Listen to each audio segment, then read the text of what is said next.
நேற்று நீட் தேர்வு எழுதியிருக்காங்க. அதுல மாணவர்களுக்கு வந்து அந்த சீரியல் நம்பர்ல குளறுபடி ஏற்பட்டிருந்ததா பெற்றோர்களும் மாணவர்களும் நேற்று வந்து பாக்குறீங்க. எழுதிட்டு வந்தவங்களே இந்த பிரச்சனை இருக்கு. இதுல இருந்து தெரியுதா நீட்டையா நாங்க வேணாம்னு இருக்கிறோம். நீட்டை ஆதரிச்ச பெருமக்கள்கிட்ட நீங்க இந்த கேள்வியை கேட்கறது. நான் திரும்ப திரும்ப உங்ககிட்ட கேட்கிறேன். போலி மருத்துவர்களை தான் உருவாக்குது. தமிழ்நாட்டுல எத்தனை பேர் மார்க் பிராக்டிஸ் பண்ணி பிடிபட்டாங்கன்னு உங்களுக்கு தெரியும். ஹெட்போன் வச்சு எழுதுறதெல்லாம் உங்களுக்கு தெரியும். வட இந்தியால இப்ப கைது பண்ணப்பட்டிருக்காங்க. 50 பேருக்கு மேல கைது பண்ணப்பட்டிருக்காங்க. அப்ப நீ போலி மருத்துவரை உருவாக்குறியா, தரமான மருத்துவரை உருவாக்குறியா? ஒரு கேள்விக்கு பதில் சொல்லுங்க என் உடன் பிறந்தார்களே. இந்திய நாட்டின் மருத்துவ மாணவர்கள், தரமான மருத்துவ மாணவர்களை உருவாக்க அமெரிக்காவில் இருக்கிற ஒரு தனியார் நிறுவனத்திற்கான தேவை என்ன? புரோமெட்ரிக்குங்கிற அமெரிக்க நிறுவனத்துக்கு தேவை என்ன? இந்தியாவில் தரமான மருத்துவரை உருவாக்கி கொடுக்க. ஏன் நீ அவன்கிட்ட கொடுக்குற ஒரு தேர்வை கூட ஒரு மாணவனுக்கு நடத்த முடியாது அவனால? வட இந்தியாவில எந்த பெண்ணுக்கு தோட கழட்டி மூக்கத்தை கழட்டி நீங்க பாத்திருக்கீங்க. ஆனா என் மாநிலத்துல மட்டும்தான் தோடு மூக்கத்தை அப்படின்னு சொல்ற நீங்க. இவிஎம் எந்திரத்துல ஒண்ணும் பண்ண முடியாதுன்னு சொல்றீங்க. ரெண்டையும் நீங்க தான் சொல்றீங்க. துப்பட்டாவை கிளட்டுறீங்க, உள்ளாடை கிளட்டுறீங்க, தலைமுடியை விரிச்சு போடுறீங்க. எங்க பிள்ளைய தேர்வு எப்படி எழுதும்? என்ன மனநிலையில நீங்க உள்ள அனுப்புறீங்க எங்களை? என்னுடைய 1-2 வருஷத்துக்கு முன்னாடி நீட் எழுத போச்சேன். எந்த செய்திகள்லையும் சொல்லல.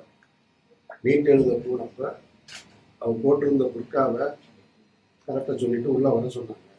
உன் நீட்டே வேணான்னு சொல்லிட்டு அது வீட்டுக்கு வந்துச்சு. ஏன்னா நீங்க ஆடை, தோடு, கழுத்துல இருக்கிற செயின் இதெல்லாம் வைக்க முடியும்னு சொல்றது வந்து அது மனநிலையை வந்து பாதிக்கிறதா, ஒரு அச்சமூட்டி உள்ள போய் இப்ப இப்படி ஒரு கேள்வியை எழுப்போமே. நீங்க நான் நீட்ல நாங்க 2 பேரும் தேர்ச்சி பண்ணிட்டு வந்துடுறோம் மாணவர்கள். இப்ப இதுல நீங்க எப்படி தர வைக்கிறீங்க? 1200க்கு 1199 மதிப்பெண் என் தம்பி வாங்கிட்டு இருக்கிறாரு. நான் 800 வாங்கி எல்லையில தான் தேர்ச்சி விட்டுருக்கேன், பார்டர்ல பாஸ் பண்ணிருக்கேன். ஆனா நான் நீட்ல தேர்ச்சி விட்டுறேன், இவர் நீட்ல தோற்றுறாரு. அப்ப இவர் தகுதியற்ற மாணவர்ன்றீங்க, மத்தவங்க. நீங்க இந்த +2 மதிப்பெண் எதுக்கப்போ அப்ப தூக்கி நேரடியா நீட்டுக்கான கோச்சிங் வச்சுட்டு நீங்க அப்படியே கொண்டு போயிருங்க. எதுக்கு +2 மதிப்பெண் இருக்கு? அது தேவையில்லை. இல்ல அப்படியே நான் தேர்ச்சி பெற்று வந்தா எனக்கு பாடம் நடத்த போற பேராசிரியர் யாருன்னா அவர் நீட் எழுதி வந்தவரா? இல்ல, பழைய பேராசிரியர். பாடத்திட்டத்துல தான் மாறுதல் இருக்கா? இல்ல, அதே பழைய சிலபஸ் தான். அப்ப அதே பேராசிரியர், அதே பாடத்திட்டம், அப்புறம் எப்படி தரமான மருத்துவம் கிடைப்பு வரும்? தரமான மருத்துவரை நீ எப்படி உருவாக்குவ? நீட்டியே தனியார் மூலம் நடத்துறாங்க. அதை யாராவது கேட்கணும். அது அமெரிக்க நிறுவனங்கள் நடத்துது.